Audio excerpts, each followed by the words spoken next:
Selamat datang di Tabir Hitam. Di balik kabut tebal yang menyelimuti puncak Merapi, tersimpan sebuah kisah tentang loyalitas, keyakinan, dan amuk kekuatan alam yang tak terbayangkan. Tahun 2010 bukan sekadar catatan tentang bencana geologi, melainkan sebuah peristiwa yang menguji batas antara kearifan lokal dan penjelasan sains. Malam itu saat langit Yogyakarta memerah dan bumi berguncang hebat, sebuah tabir terbuka memperlihatkan bagaimana suhu ribuan derajat Celcius bertemu dengan keteguhan hati seorang juru kunci. Kali ini tabir hitam akan mengajak kalian menyusuri kembali jejak erupsi katastrofik Merapi, melihat sisi fisika dari awan panas yang mematikan, hingga memahami makna di balik sujud terakhir sang penjaga gunung. Mari kita buka tabirnya. Bulan Oktober 2010 menjadi lembaran sejarah yang tak akan pernah dilupakan oleh masyarakat Yogyakarta dan Jawa Tengah. Gunung Merapi, salah satu gunung api paling aktif di dunia, menunjukkan aktivitas seismik yang sangat tidak biasa melalui tekanan magma dari dalam perut bumi yang mulai mendorong sumbat lava tua. Sejak tanggal 20 Oktober status gunung telah ditingkatkan, hingga puncaknya pada 25 Oktober 2010 status dinaikkan menjadi awas. Level tertinggi ini mengharuskan ribuan warga di lereng gunung untuk segera mengosongkan tempat tinggal mereka demi menghindari ancaman erupsi eksplosif terbesar dalam 100 tahun terakhir. Secara ilmiah, erupsi ini dipicu oleh tekanan gas yang sangat tinggi di bawah sumbat lava, menyebabkan ledakan vertikal yang melontarkan material vulkanik hingga belasan kilometer ke atmosfer.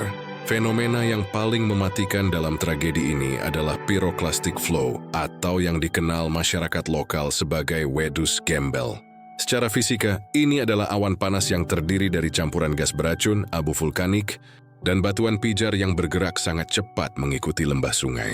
Kecepatannya bisa mencapai lebih dari 100 km per jam dengan suhu internal ekstrim yang berkisar antara 600 hingga 1000 derajat Celcius.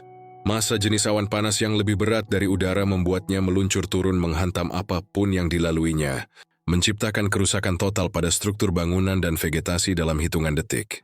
Di tengah kepanikan evakuasi tersebut, perhatian dunia tertuju pada Dusun Kinarejo, titik pemukiman tertinggi di lereng Merapi. Di sana tinggal Raden Ngabehi Surakso Hargo atau yang akrab disapa Mbah Marijan. Sebagai juru kunci yang diangkat oleh Keraton Yogyakarta, Mbah Marijan memandang tugasnya bukan sekadar pekerjaan, melainkan pengabdian spiritual kepada Sang Pencipta dan penghormatan terhadap alam. Bagi masyarakat setempat, keberadaan juru kunci adalah jembatan antara manusia dan kekuatan alam yang tak terlihat.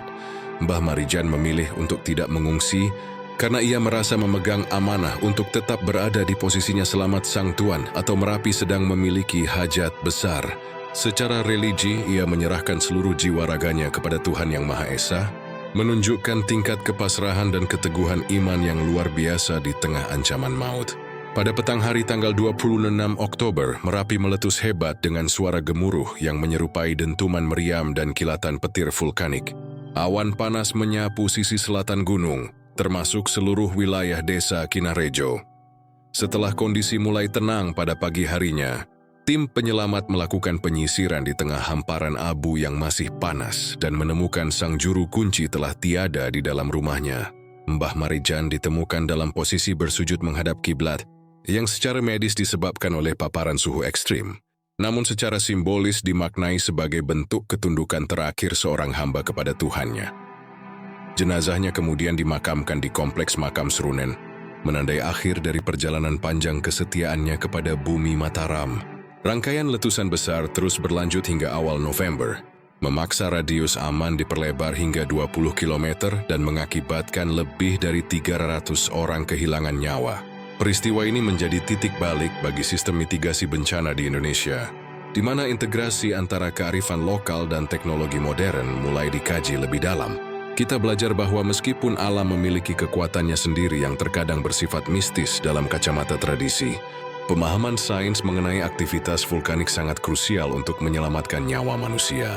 Kini, sisa-sisa rumah Mbah Marijan dijadikan museum untuk mengenang peristiwa tersebut, menjadi pengingat tentang keberanian, pengabdian, dan kecilnya manusia di hadapan alam semesta.